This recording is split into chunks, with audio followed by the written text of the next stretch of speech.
Hello students, welcome to EPG Pathsala. This is Shanti, Assistant Professor from the Department of Biochemistry, Biotechnology and Bioinformatics, Avinash Lingam Institute for Home Science and Higher Education for Women. In this module, we will discuss the structure and functions of sense organs. All living organisms have the capacity to collect information from the external world through sensory receptors and they respond. There are few organs in our body which collect information of significance from the external environment. So therefore they are called as the sense organs. This special sensory system includes the sense of vision, which allow us to see the object, analyze light providing the sense of sight, the sense of hearing which makes it possible to detect and analyze sound. The primary objective of this module is to make you to understand the structure and functioning of eye and the structure and functioning of ear. Now let us first see the structure of the eye. The sense of vision is the greatest gift of Almighty to humans and all other organisms. So it is worth to know about the eye. Now let us see first the structure of the eye and then the physiology of the eye. The structure of the eye is as shown in figure 1. This eye or the eyeball is placed in a bony cavity called orbit and is protected externally by eyelids.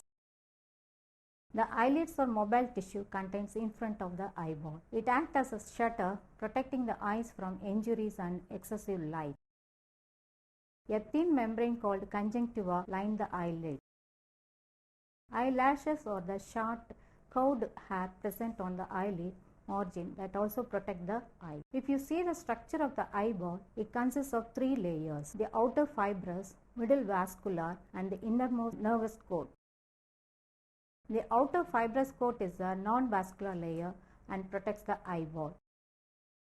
The anterior transparent part of the fibrous coat is called cornea and the opaque posterior part is called sclera. The cornea is a transparent, watch glass-like structure with a smooth shining surface through which light rays enter the eye. The thickness of the central part of the cornea is 0.5 mm and the peripheral portion of the cornea is 0.67 mm. The average diameter of the cornea is 11 to 12 mm. The cornea is kept clear and moistened by tears secreted from the lacrimal gland in the upper portion of the orbit through the lacrimal duct. The posterior sclera is a high white fibrous layer. The thickness is about 1 mm. Next is the middle vascular coat and you can see 3 regions in that. The anterior part of the vascular layer is called iris. It is a colored circular diaphragm with a central aperture of 3 to 4 mm size known as a pupil. The pupil regulates light reaching the retina of the eye. Further, the iris contains circular muscle fibers to constrict and radial fibers to dilate the pupil. The middle part of the vascular coat is called the ciliary body. Anteriorly, it continues with the iris and posteriorly with the choroid. The ciliary body contains non-striated muscle and supplied by parasympathetic nerve fibers. It takes part in the process of accommodation of the eye. So the accommodation we will see in the later. The choroid is a highly vascular layer situated between the sclera and then the retina. It nourishes the structure of the eyeball. The third division of the eyeball is the inner nervous coat or otherwise called as the retina. It is the inner thin, delicate, transparent membrane of the eyeball.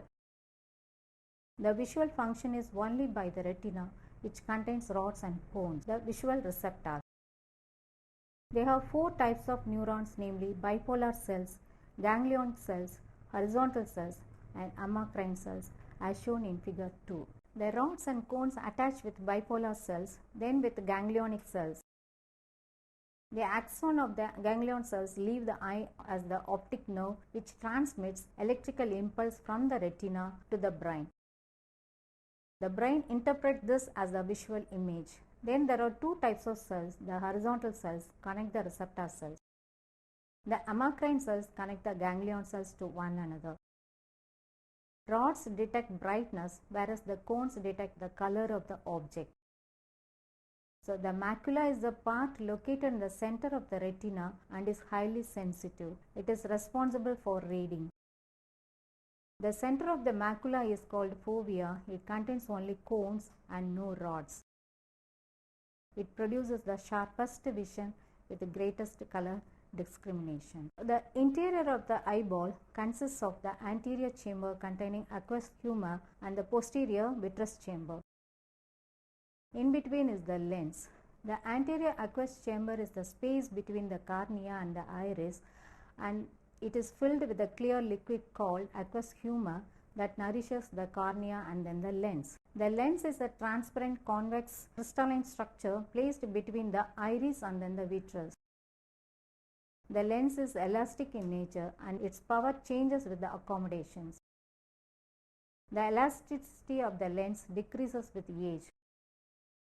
It is a non-vascular structure and derives its nutrients from the aqueous chamber. The posterior chamber is the space between the lens and then the retina and is filled with a transparent gelatinous material called vitreous humor. It is involved in visual function. It consists of 90% of water, some salt and then the mucoprotein. You can compare the image formation of the eye with a camera. So the eyelid is like a camera shutter. The cornea and crystalline lens are the focusing system of the camera. Iris is like a diaphragm which controls the size of the aperture or pupil for the amount of light entered. Choroid and pigment epithelium of retina help in forming darkened interior of the camera. So the neural retina acts as a light sensitive plate or film on which the image of the objects are focused, as shown in figure 3. The light rays falling on the retina generate the potentials in the rods and cones. Thus the eye converts energy in the visible spectrum into an action potential in the optic nerve. So optic nerve and its connective convey the impulse generated in the retina to the occipital region of the cerebral cortex, where they produce the sensation of vision. So the rods and cones are the photoreceptors located in the retina, that is the important part of the vision. So that is as shown in figure 4. The long axis of the photoreceptor is oriented perpendicular to the retinal surface. When you compare the structure of rods and cones, the rod cells are 40 to 60 micrometer long and then the cone cells are 40 to 80 micrometer long. The longest at the fovea and shortest at the periphery of the region. The outer segment of the rod cell is cylindrical, whereas the cone cells are conical in shape. So the rod cells are highly refractile and contain visual purple. Consists of numerous lipid protein called lamellar disc. In the case of cone cells, the lamellar discs are narrower and contain iodopsin. The inner segment of the rod cells is thicker than the outer segment and consists of two regions. One is ellipsoid and another is myoid. The inner segment of the cone cells is similar to rod cells. It contains a large number of mitochondria. An outer rod fiber arises from the inner end of the rod, swells into a densely staining nucleus. Then it terminates as inner rod fiber and at the end of form a bulb called a rod spirules. So they are in contact with the cone foot. Whereas the cone cells, unlike the rod cells, the inner segment of the cone directly continues with the nucleus and at the end provides with the lateral process called as the foot. So they are the end organs of vision which transform light energy into visual impulse. So nearly 120 million rods and 6.5 million cones are present. The highest density of cone is present at fovea with an average of 199,000 cones per millimeter square. The number of cones falls off rapidly outside the fovea. The rods are absent at the fovea in an area of 0.35 mm and that region is called as the black spot, but are present in large number in a ring-shaped zone that is 5 to 6 mm from. Next, the visual pigments include the rhodopsin and cone pigment. Rhodopsin is a visual Purple with a molecular weight of 40,000 Daltons. Rhodopsin is the photosensitive visual pigment present in the disc of the outer rod segment. It consists of protein opsin and the carotenoid called retinal aldehyde of vitamin A. It's peak sensitive to light within the narrow limit of 493 to 505 nanometer. The cone pigments respond to a particular wavelength of light, giving rise to color vision. The peak absorbance wavelength of the blue, green and red sensitive cones lie about 435 and 535 and 585 nanometer respectively. So before we see the physiology of eye, we should know some of the terms such as accommodation. So what is accommodation? Accommodation is the ability of the eye to change the focus for object depending on the distance. So this is by altering the curvature of the lens. Accommodation is determined by three factors like object distance, image distance and focal length. Image distance is the distance between the lens and the retina, which remains always constant.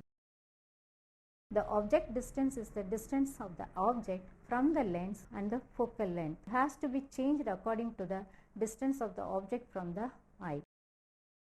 So focal length can be altered by changing the thickness of the lens. The focal length can be increased by decreasing the thickness of the lens, and to decrease the focal length, the thickness of the lens is increased. So the ciliary muscle can alter the thickness of the lens. So accommodation of the lens help in focusing the object. When you read a book, the light rays from the object are close to the eye and requires no convergence. So in this case, the focal length should be decreased. This can be achieved by increasing the thickness of the lens. The thickness is increased by contracting of the ciliary muscle, as we see already. To see the distance of object, the focal length of the lens to be increased so that the ciliary muscles relax to decrease the thickness of the lens. So that the accommodation help in focusing the object at different distance and view them clearly. If you see the physiology of the vision, first the rhodopsin is activated when it is exposed to the light and they form a metarhodopsin. So the activated metarhodopsin, again it activates many molecules of transducing. Example, you can quote G protein. The activated transducin binds to GTP and separates alpha subunit from GTP. In turn, it activates phosphodiesterase. The activated phosphodiesterase catalyzes the conversion of cyclic GMP to 5' GMP that leads to the decrease in the concentration of the cGMP. Thus, the reduced concentration of the cGMP causes cGMP gated ion channels to close. So, in the dark, the sodium plus channels, Na plus channels present in the cell membranes of the outer segment of the photoreceptor are kept open by cGMP. So, the receptor cells are maintained in a constant depolarization condition. So, the resting potential is about minus 40 millivolts. When light strikes, sodium plus channels are closed, resulting in a hyperpolarization. This sequence of events in photoreceptors leads to the production of nerve impulse. The opsin resembles rhodopsin and the responses of cones to light are similar to rods, so that the receptor potential generated in the photoreceptors are transmitted to other cells of the retina, namely horizontal cells, amacrine cells and ganglionic cells by electronic conduction. Whereas the ganglionic cells send the visual signals using action potential to the nerves of the brain. The brain processes this action potential into a visual information. In this way, we visualize the object surrounding us. Now we will see about the structure and functions of the ear. The ear is the organ of hearing for the detection and analysis of sound. It is also associated with the mechanism of equilibrium. If you see the structure, the ear consists of three regions, namely the external ear, middle ear and internal ear. The external ear is a funnel-shaped structure. It consists of the pinna. It is a single convoluted plate of elastic cartilage covered by skin. The primary function of the pinna is to collect and reflect the sound waves into the external auditory canal. The external part of the pinna is the external auditory meatus, extending from the pinna to the tympanic membrane. It consists of two distinct regions, outer cartilaginous portion and the inner bony portion. The cartilaginous part secretes wax and oil. The middle ear is an air-filled cavity, otherwise called tympanic cavity. The tympanic cavity includes three ear ossicles, namely malleus, incus and stapes. They are attached to each other by ligaments and form a chain, as shown in figure 2. Malleus consists of head, neck and three processes, the handle and manubrium, the lateral and the anterior process. The manubrium is connected with the inner surface of the tympanic membrane, and then the head articulates with the incus posteriorly. Incus is the middle ossicle. It consists of the body and two processes. The body of the incus articulates with the head of the malleus. The third bone is called stapes, and its head articulates with the incus, and the oval footplate contacts the membrane of the oval window of the cochlea. There is an impressive structure called eustachian tube. It connects the middle ear to the throat. Sometimes you might have an ear infection after having a throat infection. It happened when the throat infection spread up to the eustachian tube and caused an inflammation of the middle ear. While makes the eustachian tube seems like a problem, it serves as a valuable purpose. The tube is usually closed. During swallowing, chewing and yawning, it opens. It keeps the air pressure on the two sides of the eardrum equalized when you climb up. So now let us see the inner ear where the organ of hearing is placed. The inner ear consists of two labyrinths, a bony and a membranous labyrinth. Bony labyrinth consists of three parts, namely vestibule, semicircular canals and the cochlea. The membranous labyrinth is located within the bony labyrinth and it is filled with endolymph and is surrounded by perilymph. The inner ear has two main parts, namely the vestibular receptor apparatus and auditory receptor apparatus. The vestibular receptor apparatus consists of three semicircular canals, utricle and sacculae. They are in the bony labyrinth and are collectively called otolith organ. The vestibular apparatus is concerned with equilibrium. The semicircular canals are arranged at right angle to each other. The right anterior and left posterior canal lie in the open one plane, while the left anterior and right posterior canal lie in the other plane. The dilated end of the semicircular canal is called ampulla. It contains the receptor organ known as the crista ampullary. The semicircular canal opens into the utricle through 5 orifices. The ampullary end of the canal and the narrow end of the horizontal canal open independently, while narrow end of the anterior and then the posterior open jointly by a common orifice. Utricle is the larger part of the tube vestibular sac in which opens the three semicircular canals. It is directly connected to the sacculae and ductus endolymphatic by the ductus utriculosacularis. The ductus endolymphatic, later joined by the ductus utriculosacularis, passes on to the end in a small bag-like structure called endolymphatic sac.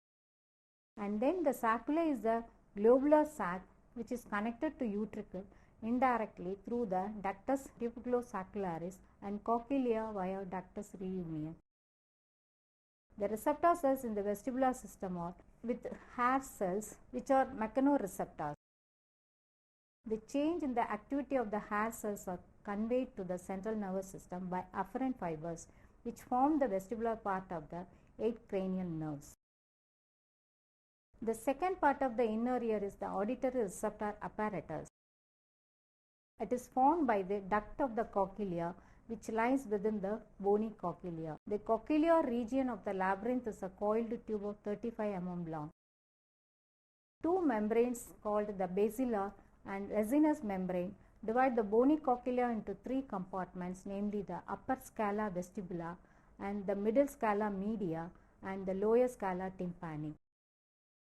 The scala vestibule and then the scala tympani are filled with perilymph.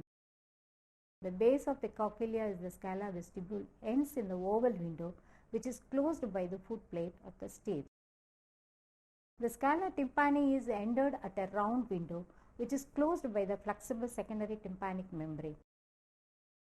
The scala media is continued with the membranous labyrinth and does not scala tympani and scala vestibule. The scala media is filled with endolymph. On top of the basilar membrane is the scala media is the organ of Carti. The organ of Carti is the sense of hearing. The important components of the organ of Carti are, that is, rods of Carti, that are two projections from the basilar membrane into the scala media. So in between these two rods is the tunnel of Carti, which contains the fluid called Carti lymph. The hair cells present in the organ of Carti are the auditory receptors. The hair cells pass through the tough membrane-like reticular lamina. It is supported by pillar cells or rods of Carti. The hair cells are arranged in 4 rows, namely three rows of outer hair cells lateral to the tunnel formed by the rods of Carti, and 1 row of inner hair cells medial to the tunnel. There are 20,000 outer hair cells and 3,500 inner hair cells in each human cochlea. A thin elastic tectorial membrane covers the hair cells. The inner hair cells are flask-shaped, whereas the outer hair cells are cylindrical shaped. The upper surface of the hair cells is with tiny cilia which protrude into the tectorial membrane. The supporting cells are the inner phalangeal cells that support the inner hair cells. Data cells are located between the outer hair cells and provide support to the lateral cells. Henson cells lie outside the data cells and Claudius cells lie outside the Henson cells. So the tectorial membrane consists of a gelatinous matrix with delicate fibers. It is a thin membrane made up of glycoprotein material. This membrane is attached to the upper surface of the spiral lamina and its free edge extends just beyond the outermost neuroepithelial cells. The shearing force in between the hair cells and then the tectorial membrane produces a stimulus to the hair cells. Nerves supplied to hair cells or afferent fibers that constitute the cochlear division of 8th cranial nerve. Cell bodies of these fibers are situated in the spiral ganglia. Inner hair cells receives 90 to 95% of the afferent fibers, so they are important in the transmission of auditory impulses.